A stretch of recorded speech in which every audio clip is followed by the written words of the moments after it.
Hola Alberto, ¿cómo andas, Turco? Bueno, muchas gracias por invitarme a estar de nuevo acá. La verdad que es un hermoso lugar.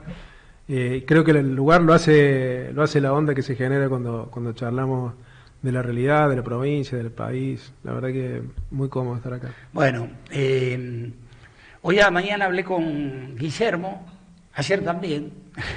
Me dijo, hablo todos los días, estamos con un nuevo proyecto, le contamos a la gente que nos escucha a la tarde, estamos en Justa TV, de 12 a 14, un ratito antes, siempre. Por lo tanto, Fernando está hiper invitado.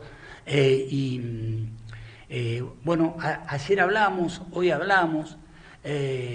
Indudablemente estamos en un momento muy complejo del país, Sí. ¿sí? Porque tenemos un presidente que está fuera de sí.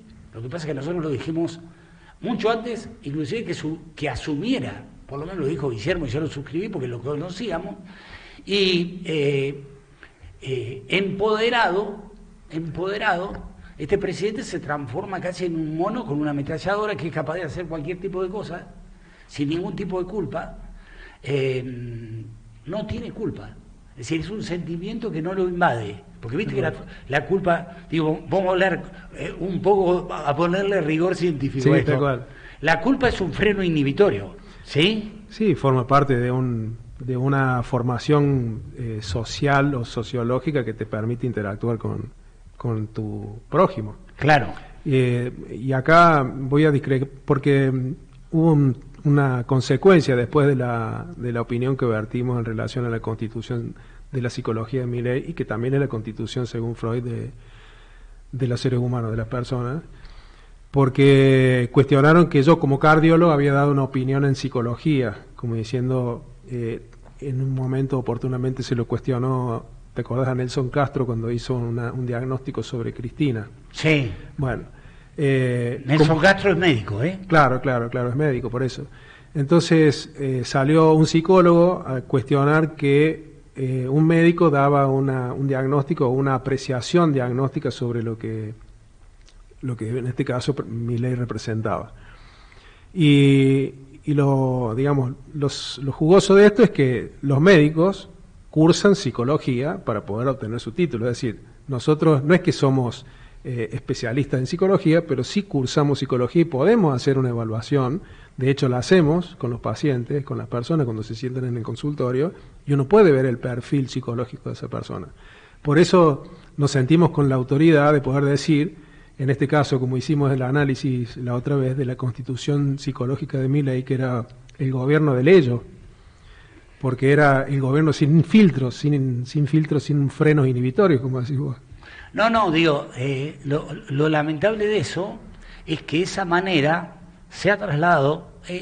Antes venía acá, estaba viendo una discusión que hubo en un programa que no tiene nada que ver con la política, no tiene nada que ver con nada, que pasó en LAM, es un programa que está en América, que lo conduce Ángel de Brito, que se dedica básicamente al espectáculo y a los temas de actualidad, pero básicamente al espectáculo.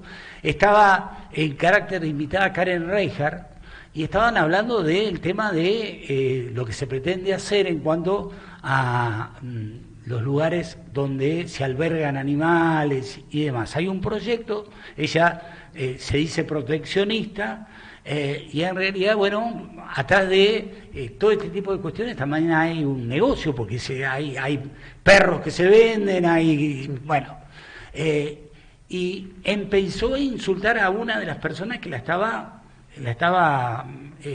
llevó a cuestionar después, pero primero le estaba preguntando.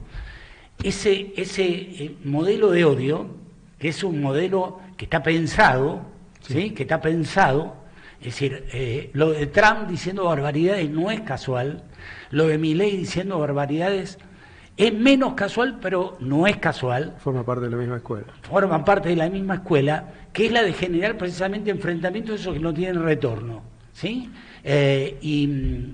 Digo, bueno, nosotros hacemos hincapié en esto porque estamos hablando nada más y nada menos que del presidente, que yo considero que no soy psicólogo, no soy médico, no hay nada, pero bueno, hago este tipo de programas y del sentido común y de la experiencia de tantos años que yo creo que definitivamente no está en sus cabales para llevar adelante hoy lo hablaba con Guillermo eso. Guillermo, bueno, hace 1000 años que lo viene diciendo, ¿sí? Lamentablemente ninguno de los juicios políticos, ninguno de los proyectos de juicio político que se presentaron prosperó porque hay que tener un número, y hoy la Cámara de Diputados es una Cámara absolutamente funcional. Sí, funcional a ciertos intereses. Todo el mundo es comprable, todo el mundo tiene precio, la mayoría tiene precio, por lo tanto, es decir, nunca sabrás si van a tener el número o no para determinar leyes y demás. Pero bueno, la idea es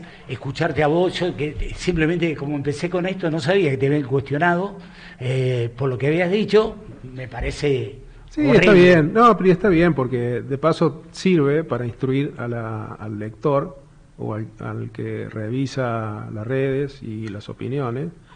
También es una señal de que nos leen, de que están interesados, de que están interesados en lo que decimos.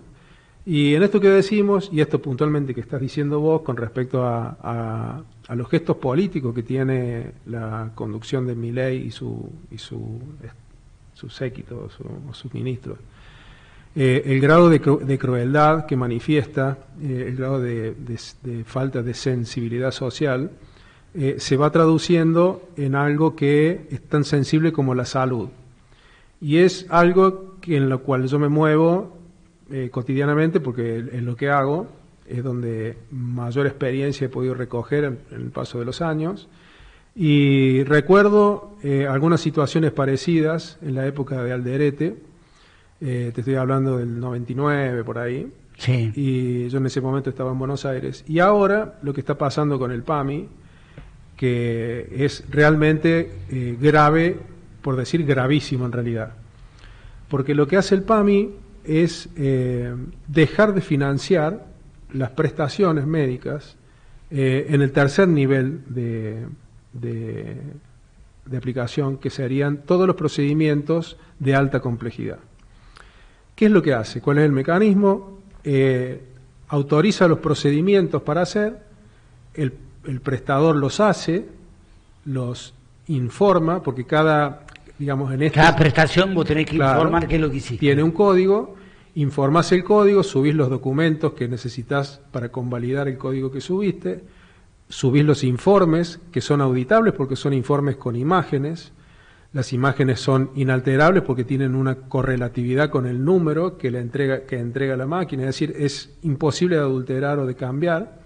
Entonces, vos haces un determinado número de procedimientos, facturás lo que te dice PAMI que factures, tributás y luego PAMI te debita el 50% de eso. Es decir, de manera arbitraria asigna un cupo a los prestadores de tercer nivel sin el aviso previo. Es decir, nos está cobrando para estafarnos. O sea, está estafando al prestador médico, al sistema médico. Es decir, te debita y vos te das cuenta que te debitó en el momento que vas a cobrar. Claro, o en el momento que te transfieren, digamos. Claro, porque no hubo una comunicación fehaciente por las vías regulares que nosotros tenemos comunicación, porque el PAMI es una institución gigante que tiene un montón de departamentos y tiene siempre un departamento de consulta, una mesa de ayuda.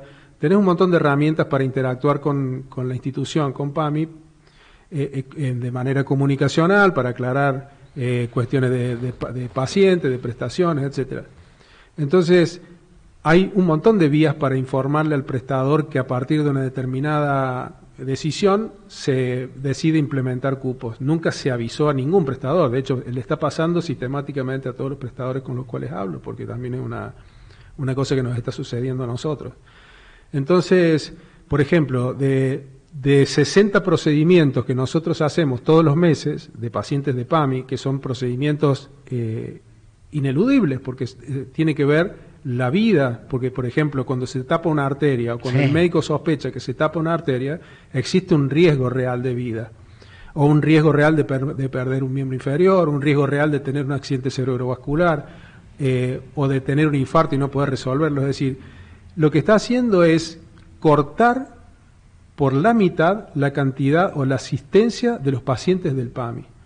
Y esto es importante que yo tenga el micrófono en este momento y que lo pueda comunicar, porque no depende de la voluntad del prestador.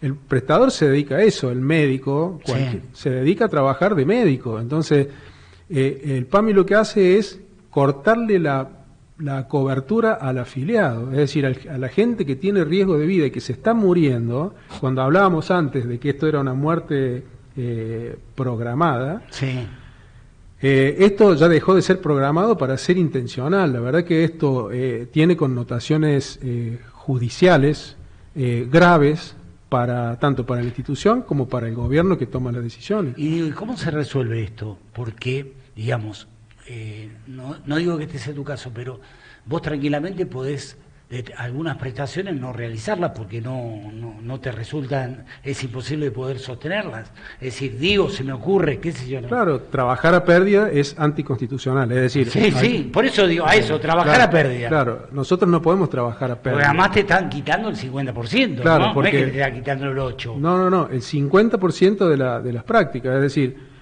nosotros le pagamos al médico que opera, o en este caso me pagan a mí que opero, pagan los materiales, que son los dispositivos descartables, el instrumento descartable que usas para proceder, el contraste radiológico, la amortización de los equipos, el personal afectado, que somos en nuestra sala, te estoy hablando del caso personal mío, esto mismo se repite, se replica en el hospital Ramón Carrillo, en la clínica Ramos Mejía, estoy hablando de San Luis. Después en Córdoba, en la clínica de Córdoba, en Buenos Aires están haciendo lo mismo. Esto se replica en todo el país. Entonces, vos pagaste todo eso y cuando querés cobrar, cobrás la mitad. O sea, es inviable desde el punto de vista económico. Y no tenés forma de reclamarlo porque, vos tenés la documentación necesaria y respaldatoria para reclamarlo, pero acá hay un tema esencial que es no hay fondos para esto. Hay fondos para otras cosas, hoy leía informes vinculados a economía, con la baja del riesgo país, con esa disminución del riesgo para acceder al crédito, el crédito para endeudamiento, ¿no es cierto?, del país, pero no para el endeudamiento privado. Entonces, vos decís... Es decir, tiene algunos latiguillos que el gobierno repite como grandes logros, que en realidad habla de la inflación y en realidad la inflación está determinada, hoy me lo decía Guillermo, por la recesión, es decir, nadie consume, cada vez, el otro día hablaba con Silvia Sarabia acá, y ella es una dirigente social, va a hablar Vilma Ripoll en un rato que también me decía lo mismo, y me contaba que hicieron un informe en todo el país, un montón de casos, por lo tanto es recontraválido, que familias teniendo un trabajo, es decir, no es que no estén trabajando, han dejado de consumir cosas que son esenciales y empiezan a padecer enfermedades que, si digo una macana, corregime. Me decía ella que, por ejemplo, han visto un montón de casos de chicos con diabetes que normalmente es una enfermedad que se produce ya mayor. Sí, los niños generalmente de transmisión genética, sobre todo la diabetes tipo 1. Pero lo que entiendo es decir, que la situación social macroeconómica produce un problema en el núcleo familiar que determina que hayan dejado de consumir o carne o lácteos o cosas esenciales. Claro, es decir, consumir el porcentaje de proteínas que hace una dieta que sea equilibrada. La dieta normal tiene un porcentaje constitutivo de proteínas y algunos de hidratos de carbono, y cuando uno no tiene, o por ejemplo, si uno hace un análisis sobre el precio de la carne, el precio de la carne hoy por hoy para Argentina está dado por el precio internacional, claro, el precio de exportación, y nosotros estamos pagando ese mismo precio cuando las vacas son nuestras. Entonces, el acceso a la comida, tanto sea para toda la cadena de valor, desde la alimentación hasta el consumidor, está absolutamente cara por las nubes. Entonces, este déficit nutricional tiene que ver con la búsqueda de la alternativa a la proteína, que son los hidratos de carbono. Entonces, eso produce un desequilibrio a nivel de la secreción pancreática, porque el páncreas se agota y de ahí viene la diabetes. Entonces, por eso vemos el índice de obesidad que hay, claro, el índice de enfermedades inflamatorias a nivel dérmico, el aumento de las enfermedades osteoarticulares, porque la harina refinada provoca procesos inflamatorios crónicos que afectan articulaciones, intestinos, trastornos metabólicos, enfermedad cardiovascular, coronaria. Nosotros encima estamos viviendo un PUCE post pandemia de procesos de obstrucciones arteriales, que esto no solamente pasa en nuestro servicio, sino que se ha vuelto endémico. Pasa en todo el país. El aumento de tasa de oclusiones arteriales, de infarto, no es algo que suceda en los servicios aisladamente, sucede en todo el país. ¿Y eso, producto de todo esto? No, el producto, es un cóctel, digamos. Claro, primero del efecto directo de la síntesis de proteína spike por parte de las vacunas. Y esto, más allá de la posición individual que puedan tener los profesionales con respecto al concepto, digamos, a la comprensión del concepto de vacuna en sí, y cómo se usó la transfección del ADN a través de la vacuna ARN para producir una proteína que se llama proteína spike, que en principio iba a ser la que desencadenara la respuesta inmunológica para protegernos, terminó siendo la que provocaba los daños. La proteína spike provocaba directamente los daños en el endotelio y por eso tenemos el índice elevado de obstrucciones arteriales, infartos, etc. Viste que yo he hablado muchas veces con algunas investigadoras del CONICET que fueron expulsadas a partir de un informe que hicieron respecto al contenido de las vacunas que se aplicaron durante la pandemia, ¿sí? Obviamente se trastocó todo porque se empezó a hablar de antivacunas y un montón de cosas, y en realidad creo que hubo un montón de situaciones que se manejaron ligeramente o con, no sé, sin tanto respaldo científico, apego a la ciencia, eso es lo que iba a decir, y bueno, provocaron lo que el otro día salió un juicio a favor precisamente de una familia cuya hija murió a partir de una aplicación de la Sputnik, de la sí. Que generó, bueno, la muerte de la chica. Es decir, digamos, no me quiero meter en este tema porque si no, no vamos a salir más. Sí, pero... es un tema que es difícil de encarar porque es muy difícil de torcer lo que ya pasó, es decir, lo que haríamos nosotros haciendo análisis sobre lo que sucedió o cuál fue el propósito por el cual se diseñó esta pandemia, no estaríamos colaborando con la esperanza que deberíamos responsablemente inculcar. Salgamos de ahí simplemente, sí, que nos metimos, claro. Y me acordé y lo dije. No, es que está bien, yo también empecé con esto, ¿cierto? Lo que yo te estoy diciendo tiene... No, pero lo del PAMI tiene mucho que ver, porque el PAMI, cuando vos pensás en el PAMI, pensás en que una de las primeras medidas de mi ley fue precisamente quitarle un montón de medicamentos, claro, a los abuelos. Es decir, en una jubilación mínima que está absolutamente planchada, con un bono que está totalmente planchado, el hecho de que que los jubilados no puedan acceder a determinados medicamentos, ¿sí? Algunos que son esenciales, ¿no? Bueno, por eso hablamos de una muerte social programada en un determinado segmento de edad. Y lo que estamos diciendo, lo que estoy diciendo y me hago cargo, no es ser alarmista, es solamente hacer un análisis objetivo sobre la realidad que uno ve desde el inicio de esta gestión, cómo se ha orientado el tratamiento hacia la tercera edad, hacia la discapacidad. Es decir, acá hay un abandono programado de las obligaciones que tiene el Estado en este aspecto de brindar la salud o de facilitar el acceso a la salud a las personas potencialmente que necesitan, como en el caso de los ancianos, donde sabemos que el índice de enfermedad cardiovascular, el índice de enfermedades metabólicas es mucho mayor. En el contexto de este plan alimenticio del cual vos haces referencia, que tiene que ver con una malnutrición a consecuencia del costo de la alimentación, y sobre todo el efecto que tiene a nivel anímico todo este proceso de deterioro moral, claro, económico, social, que viven los individuos. Entonces, todo esto es un cóctel que para quien lo quiere analizar desde el punto de vista crítico, tiene un inicio, un desarrollo y un efecto final. Entonces, hay un propósito manifiesto de reducir el costo que implica tener gente en la tercera edad. Sí. Entonces, y no lo estoy diciendo de manera aleatoria, lo estoy diciendo con datos, fundamento, con claro, datos, sí. con datos claros. Entonces, tenemos que... Yo creo que el gobierno, esta definición corre por mi cuenta, tiene actitudes cuasi perversas, ¿sí? Porque toma decisiones que afectan, y afectan en serio, y no tiene culpa, que así empezamos Claro. hablando, ¿no? Digo, Sí. porque si no hay cosas que vos no, es decir, no las podés hacer, porque decís, no, estoy haciendo un daño irreparable a determinados sectores.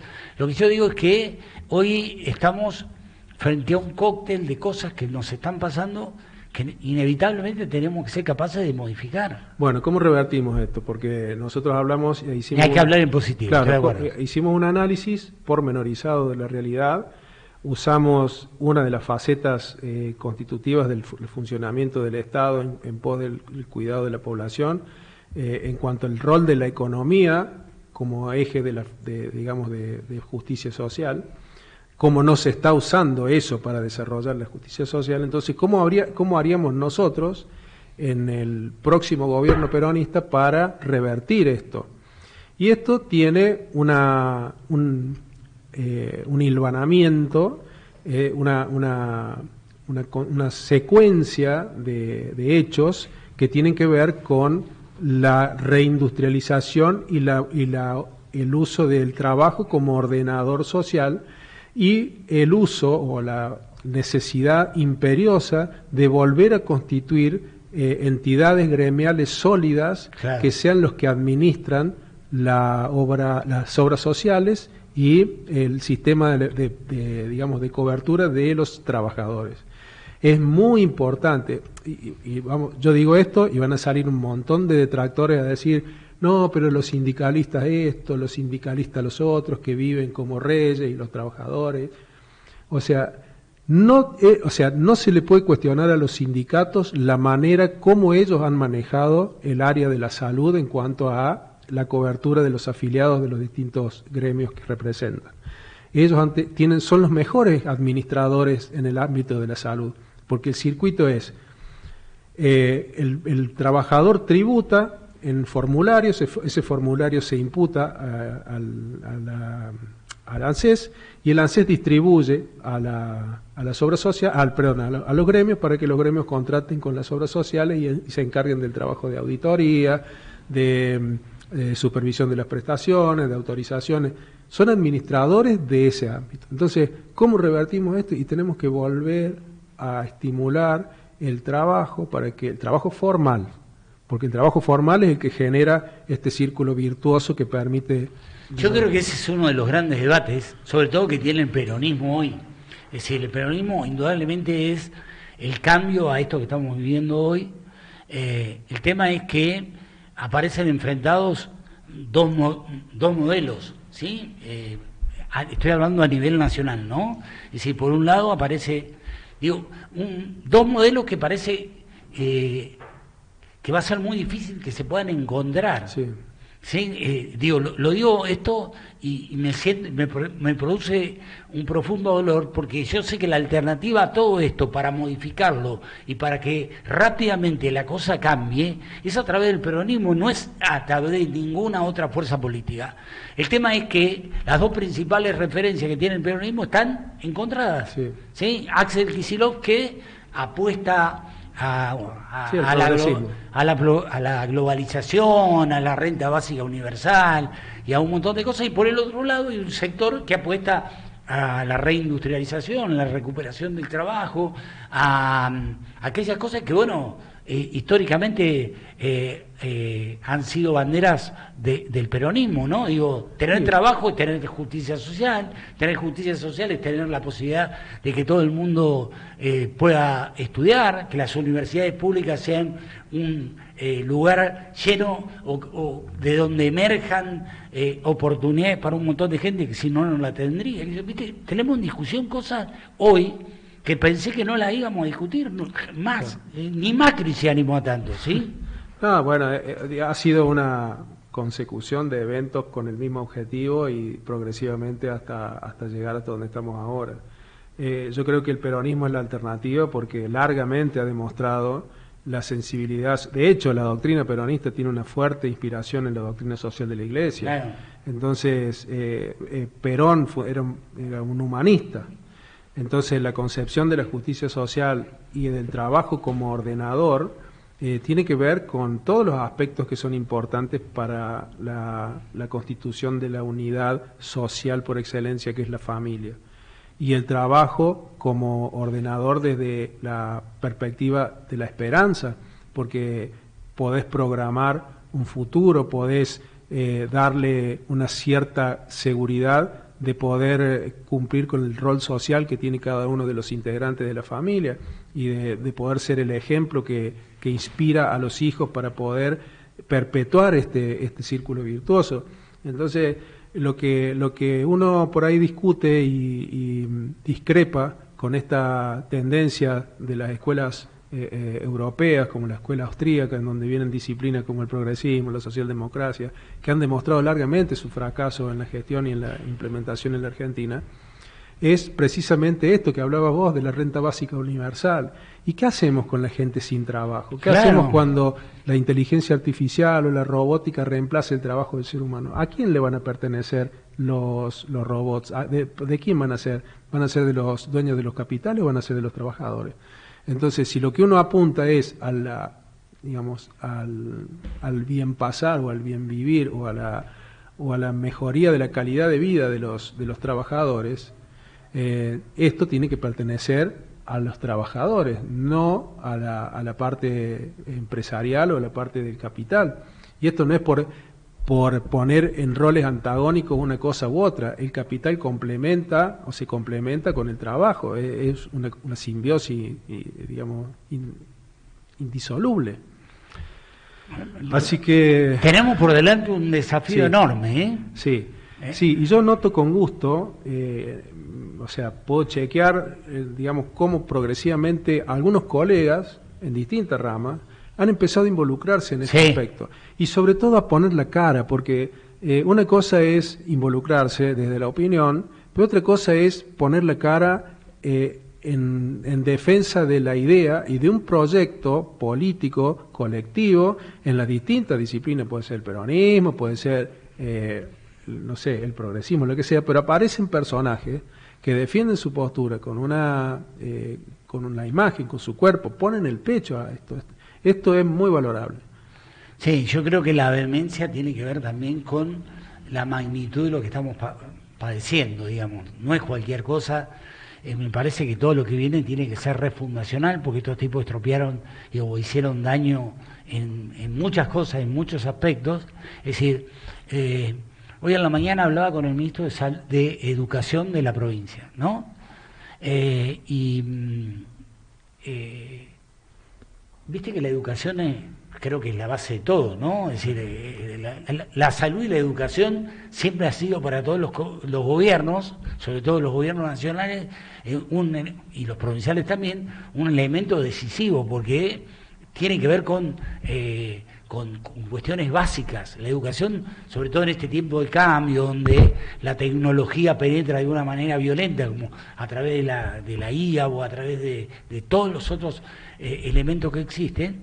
Y yo decía, por ejemplo, el gobierno nacional, si hacemos una encuesta, salimos y preguntamos quién es el ministro de Educación de la Nación, no hay, pero quién es el secretario de Educación de la Nación, y te puedo asegurar que nadie sabría, porque no es política de Estado la educación, como no es política de Estado la salud. Por eso fueron capaces de irrumpir en el Garrahan, que es un emblema de de la salud. Para nosotros, los puntanos, el Garrahan, es decir, vos sabés que somos la provincia que más ha utilizado los servicios del Garrahan y yo he gestionado un montón de aviones sanitarios precisamente para poder llevar a los chicos allí. Es decir, se metieron con lo más profundo de aquellas cosas que realmente a nosotros nos hacían sentir muy orgullosos.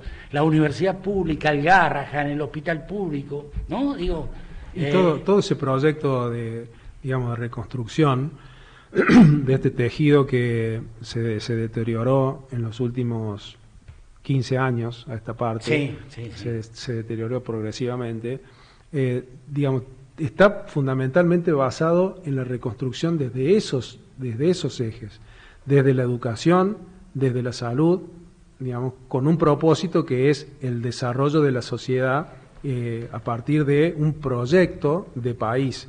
Nosotros estamos en una discusión continua sobre determinados conceptos ideológicos e invertimos horas y horas de nuestra vida en la discusión estéril de querer convencer o querer hacer prevalecer una idea, y estamos gastando una energía irrecuperable en aprovechar esta comunión que se formó y se forjó a partir de estos eventos del Mundial y esta parte, este nacionalismo que surge a partir de este evento deportivo, pero que tuvo la facultad que nadie se le esperaba, de unirnos a los argentinos detrás de algo. Entonces, digo, aprovechemos esta situación para ponernos una vez por todas de acuerdo, darnos cuenta de que hemos sido manipulados ideológicamente para que sigamos pasando del sartén a la olla y de la olla al sartén y que no podamos evolucionar como sociedad, constituyendo un proyecto de país que tengamos, digamos, un propósito, es decir, ¿para qué queremos nosotros volver al gobierno? ¿Para qué quiere el peronismo volver al gobierno? No solamente para reindustrializar y devolver el trabajo, sino porque queremos poner a la Argentina en un lugar en el mundo en donde realmente tiene la potencialidad de estar, porque tenemos todos los recursos, tanto materiales, naturales como humanos, para poder hacerlo. Entonces vos decís, ¿cómo puede ser que desde hace 20 o 30 años esta parte no pueda pasar? O sea, algo tiene que estar pasando externo que nos ha hecho una licuadora de ideas y de conceptos que no podamos ensamblar, no podamos ensamblar una idea común como ciudadanos, como argentinos para transponer esta situación. Acusación. Tío, además Milei nos pone, el gobierno nacional nos pone en una situación extrema, porque te obliga a tratar de agudizar la imaginación y la sapiencia para tratar de construir una alternativa que sea distinta y que te permita recuperar valores que son decisivos, ¿no? Me parece que tenemos por delante un desafío enorme, todos los que se sienten peronistas, nosotros lo somos, Fernando y yo, y muchos, es decir, tenemos que bregar para precisamente que se produzca el cambio tan necesario. ¿Ustedes se imaginan 4 años más de Javier Milei en el gobierno? Es decir, empoderado, las cosas que puede llegar a hacer, digo, guarda, Es decir, entremos a analizar esta historia.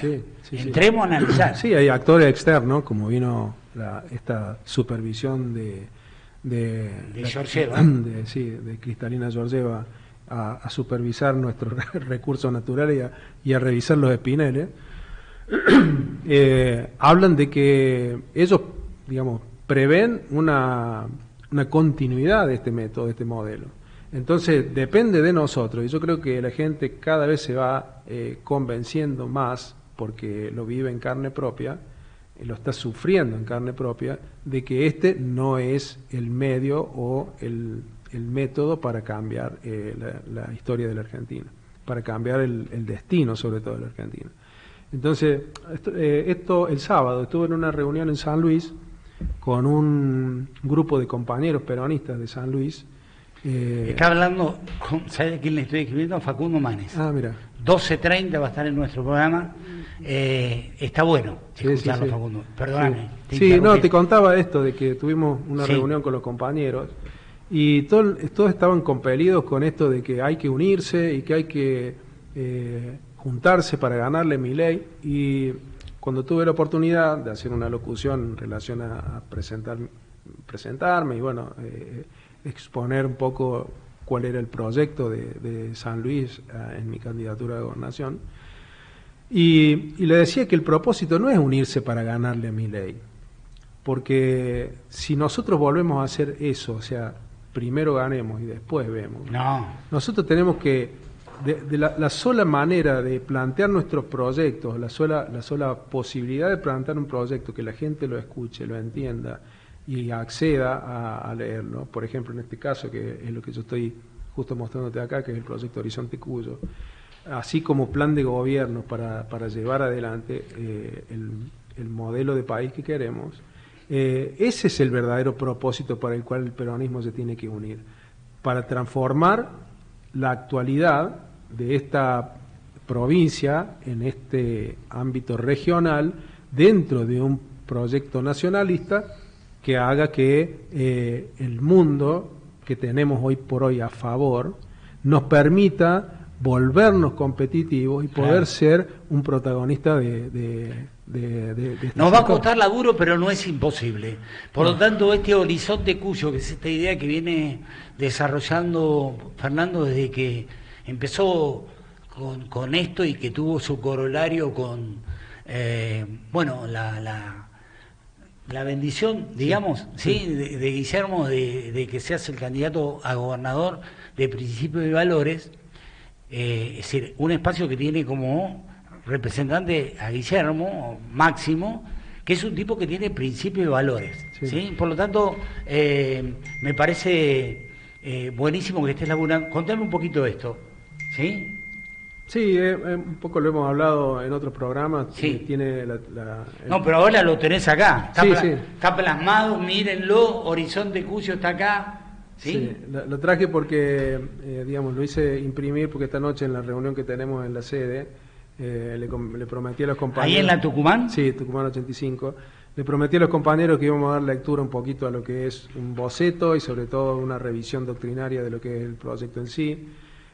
Me río porque vos hablabas de Guillermo recién y Guillermo es un personaje, más allá de mi admiración como dirigente, como persona, es un personaje muy querible porque es un profesor, o sea, es un profesor que tiene una forma de hacer docencia que me hace acordar mucho cuando yo estaba en la residencia y tenía mis profesores que me formaban. Entonces, yo me había entusiasmado mucho con la idea del cobre en la provincia de San Juan como un propósito de, digamos, cambiar un poco el paradigma de cómo se comercializa el cobre en la Argentina. Bueno, y me acuerdo que salgo de un programa que había estado participando ahí en el sur de Buenos Aires, y venía muy contento yo con lo que había... Ah, te vi. Con Biondini y con sí. Lugano, yo estuve también, ¿sí? Sí. Me contó que estaba esperándote para que participara. Entonces, viniendo en el taxi del programa, muy contento yo con el resultado de mi participación en mi alocución y de lo que había hablado, muy convencido todo, y me llama por teléfono, me suena, me dice Guillermo, Pastor, ¿cómo andás? Escúchame, ¿por qué habla de cobre? Vos habla de medicina, me dice. Habla de medicina, que ahí saben muchísimo. Vos sos un excelente médico, sos un profesional de puta madre. Tenés muchísima experiencia en el ámbito de no te metas con el cobre, porque nosotros estuvimos tratando de hacer esto, tuvimos un presupuesto de $5.000 millones para poder... Chao. Así que... En 10 minutos, te habló 5 minutos, te aniquiló, claro, la alegría se te transformó en llanto. Claro, entonces, bueno, todo esto después es revertir la opinión de Guillermo con respecto al trabajo que uno viene haciendo, porque capaz que él se pensaba, en ese momento pasó, se pensaba como que esto era en el contexto de la inmediatez de este proyecto, y no, tiene que ver con un estímulo progresivo de la formación por parte de universidades dedicadas al tratamiento de los minerales raros, es decir, darle a Horizonte Cuyo un objetivo de acá a 10 años de que seamos un proveedor de energía eléctrica, porque es hacia donde va el futuro. Claro. Por ejemplo, la inteligencia artificial va a tener una necesidad de una alimentación extra para poder subvenir la demanda que implica los centros de datos, la energía que va a consumir el enfriamiento. Alimentación energética. Claro, o sea, hay que construir, no solamente aumentar el consumo o la producción, sino que aumentar los nodos de distribución y digamos, convertir un proyecto en un proyecto de electrificación que va a ser lo que va a sostener lo que es la Silicon Valley Argentina, porque inclusive hasta tiene el mismo clima que California. Mendoza tiene un sol muy parecido al de California. Sí, sí. Quizá tenga que ver por su orientación geográfica, que están alineados en el mismo, en la misma línea, digamos. Digo, tenés por delante un desafío enorme, porque no ha habido mucha proclividad de parte de las provincias de Cuyo de generar políticas comunes. Claro. ¿Sí? Bueno, anoche nos reunimos, como hacemos periódicamente, con los compañeros de todas las provincias de Principios y Valores, coordinados por Gabriel Robles, con la idea de poder, digamos, charlar esto, ¿no?, de la integración, sobre todo apoyando mi candidatura a la gobernación de la provincia de San Luis, brindándome espacio en cada una de las provincias donde tenemos representantes de Principios y Valores, que cada vez son más.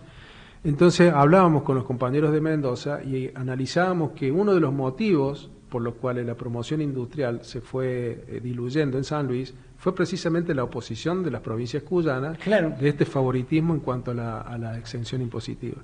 Entonces fue una guerra en ese momento. Claro, ¿sí? Claro. Entonces nosotros no vamos a basar este proyecto que involucra a las 3 provincias con sus fortalezas exclusivamente en un foco de exención impositiva, sino de otro tipo de ventajas, que va a ser una energía abundante y barata, en el cual no va a ser necesario tener solamente una exención impositiva. Vamos a tener una forma de adquirir y distribuir la energía a nivel regional que va a hacer que todo esto que nosotros queremos como proyecto para la electrificación de la zona de logística, de la nueva reconexión industrial de San Luis, en este tránsito del corredor bioceánico, sirva para suplir las demandas que va a tener, digamos, la provincia de San Luis.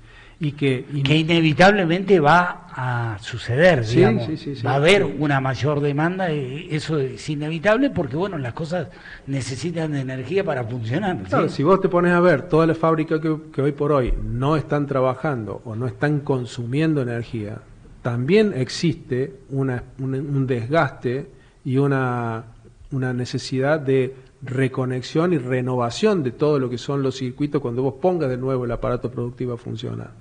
Entonces, todo esto que se viene, digamos, que viene pasando, que es la modernización o la tecnificación a partir de la robótica, de la inteligencia artificial, de la asistencia que va a ser para los trabajadores, va a haber un consumo energético y eléctrico y de cobre que es elevadísimo.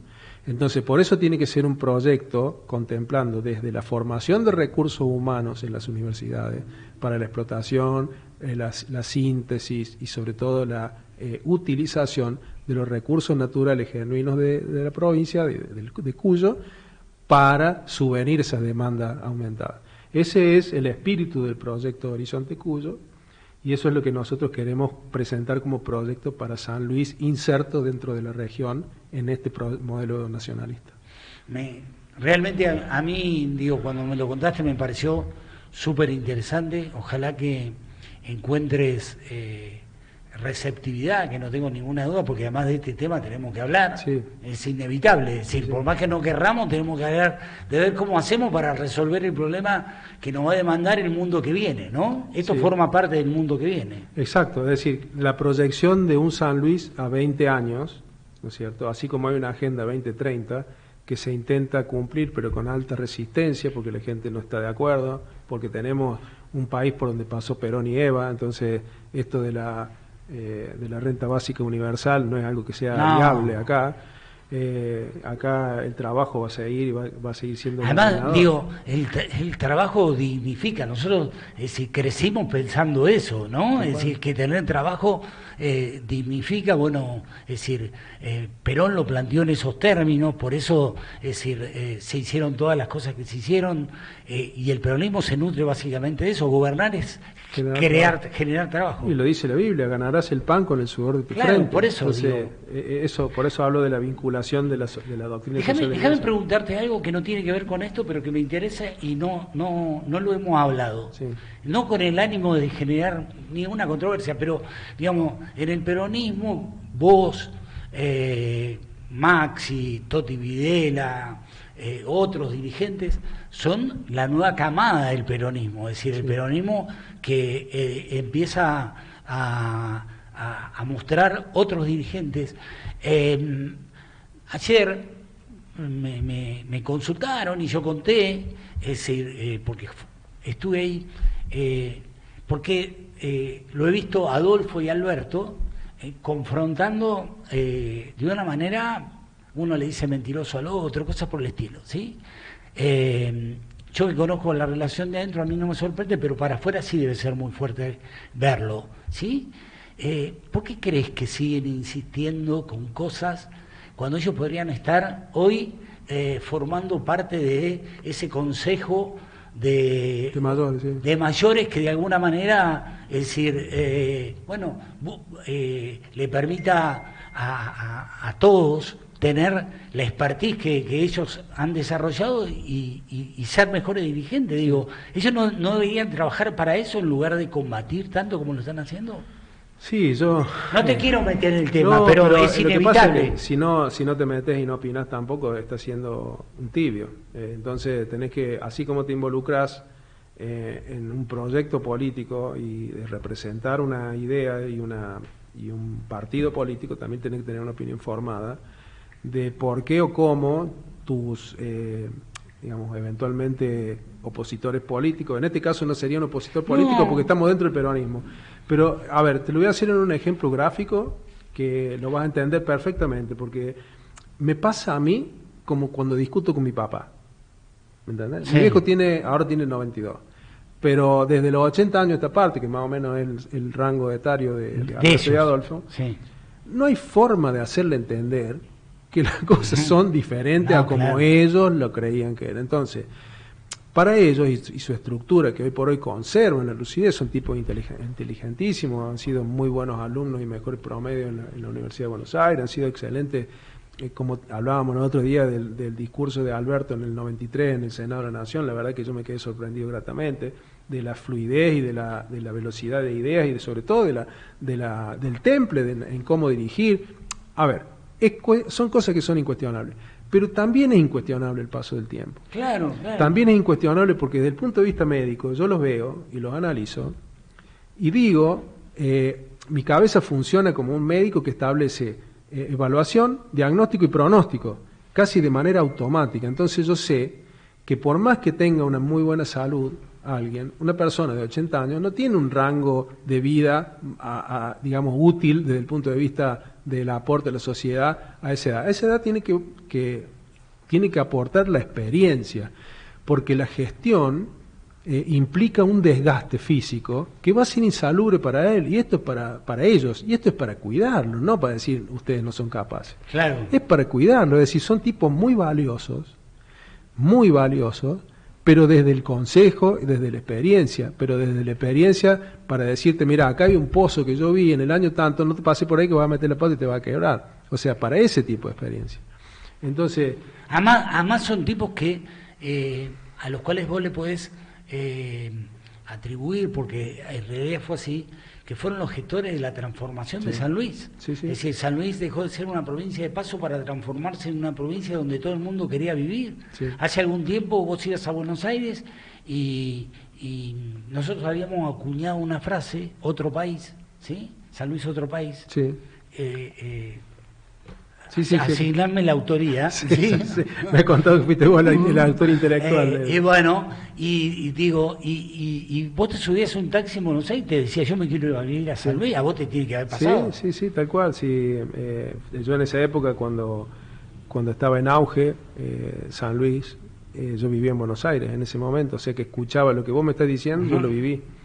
Entonces, bueno, pero así como estamos hablando de hace 43 años, ¿no? Estamos hablando de 43 años que fue el último gobierno de Adolfo. O sea, es un tiempo importante, ¿no? Estamos hablando del 83. Sí, claro. No, perdón, del 2003. Adolfo... A recordar porque se me hizo un lío con... Adolfo en el 83... hasta el 2001, que él renuncia cuando es presidente, claro. asume Alicia Leme 2 años, en el 2003 asume Alberto, claro. Hasta el 2011 que asume Poggi, 4 años de Poggi, hasta el 2015, después hasta asume el 2019, sí. Alberto claro. Hasta el 2023. Claro, pero estamos hablando desde el inicio, que fue en el 93, hasta el 2001. Sí. Empezaron hace 43 años ya. Sí. Que nosotros tenemos esta experiencia de cómo fue la transformación de San Luis. Sí. Entonces, yo digo, ya está, ahora es momento de conformar esta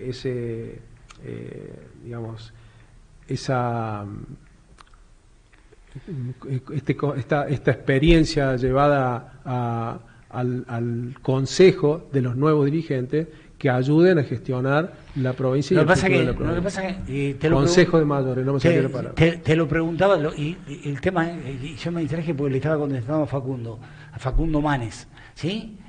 Me gustaría que el viernes va a hablar, por ahí me gustaría que estuvieras. Sí, como no, encantado. Sí. Bueno, y digo, no, que yo creo que ellos tienen, tanto Adolfo como Alberto, que son tipos a los que ninguno de nosotros le puede reprochar que no hayan hecho nada porque hicieron un montón, pero su última etapa, tanto del uno como en el caso del otro, es terrible. Es decir, una vez yo le pregunté a Alberto por el tema de... Iba a escribir un libro. Un día me llama Alberto y me dice, necesito que escribas un libro sobre mí. Esto no creo que lo haya contado muchas veces, pero lo voy a contar, porque estás vos, ¿sí? Y me dice, necesito que me humanices. Viste que Alberto, contrariamente a Adolfo, un tipo tímido, no es tan lanzado como Adolfo. Y yo le pregunté, le digo, bueno, ¿qué querés que diga la historia de vos? Como para orientarme. Me dice, yo la historia no quiero que diga nada porque va a depender de quién la escriba. Sí quiero que la leyenda hable de mí, porque la leyenda la construyen los pueblos. Es decir, tenía esa idea de grandeza, Alberto, y terminó en esto que es pura mezquindad, y no lo puedo entender, sinceramente te digo, claro. Me cuesta entenderlo, que realmente quieran destruir todo lo que ayudaron a construir. Claro. Sí, es difícil, debe ser difícil, como los dirigentes de Fuste que fueron en su momento, asumir que no tienen hoy por hoy la posibilidad de crecer en la opinión pública al punto tal que lo lleve a ocupar de nuevo el sillón de gobernación de San Luis.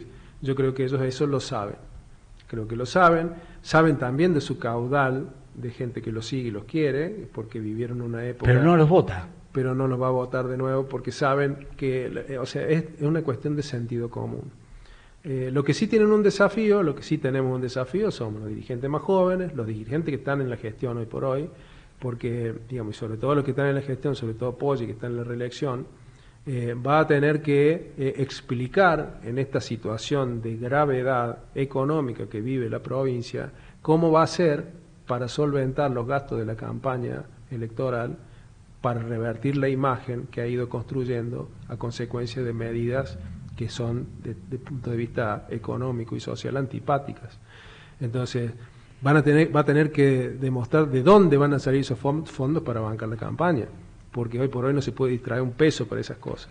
Entonces, si bien es un desafío en ese aspecto, tendría que usar esta gestión para cambiar fundamentalmente la opinión pública en general de la provincia de San Luis, que se va deteriorando todos los días, día a día, con esto del aumento que dio de 25.000 pesos, que va a ser de acá hasta noviembre un total de 75.000. Lo que pasa es la situación económica de las provincias en general es muy compleja. Para todos, ¿eh? Sí. Para todas las provincias. Es decir, el otro día Walter Ceballos me dio una cifra y tenela porque es importante. De mayo del 2025 a mayo del 2026, la provincia de San Luis, creo que proporcionalmente en todas las provincias tiene que haber pasado lo mismo, salvo algunas, viste, que han tenido... Córdoba, por ejemplo. Estuve en Córdoba ahora, fui el domingo a buscar a mi hijo, pasé por Río Cuarto y pasé por Córdoba. Córdoba debe ser la única provincia que tiene la obra pública funcionando. Bueno, es decir, la provincia de San Luis recibió 51.000 millones de pesos menos, 51.000 millones, estoy diciendo bien, sí, ¿no? 51.000 millones de pesos menos de coparticipación de la que le correspondía. Claro. ¿Sí? Por ejemplo, hoy hablé con Gastón Isa a la mañana, significa, y a Maxi le pasa lo mismo en Villa Mercedes, significa un mes menos de coparticipación. Es decir, que en 12 meses, que es el año, vos vas a recibir 11 meses de coparticipación, claro, si vos acumulás. ¿Sí? Claro. Es muy complejo, es muy compleja la situación. Por eso digo, para ellos que están en la gestión, y si tienen apetencia de digamos, competir en una campaña, se van a ver en la obligación de tener que ser muy prolijos con eso, porque la gente lo va a estar mirando, lo va a estar observando. Es complejo esto porque se ha ido perdiendo progresivamente el trabajo formal. Entonces, este equilibrio fiscal del que hablan es una falacia, porque primero, no se están pagando las obligaciones que se tienen que pagar a nivel internacional, ahora tienen vencimiento por 27.000. El gobierno nacional, sí. Y tienen un déficit en la recaudación, un déficit fiscal cada vez más amplio, precisamente por la causa de la pérdida del trabajo formal y la pérdida de los aportes. Entonces, por eso pasa de que este presupuesto, y está hablando de un método que se llama shutdown, que es lo que quieren, que es lo que quieren implementar, que es una manera irresponsable de decir... Bueno, se terminó la partida, listo. Sí, no hay más gobierno, se para, porque no... Y eso es primero que es anticonstitucional y segundo que... Fer, y el tema de la extranjerización de las tierras, que el jueves, hoy es martes, el jueves... está planeada una movilización muy fuerte que seguramente va a producir algún efecto en el Senado de la Nación, ¿sí? No sé si tienen el número, aparentemente me estaban diciendo hoy que no, algunos creen que sí.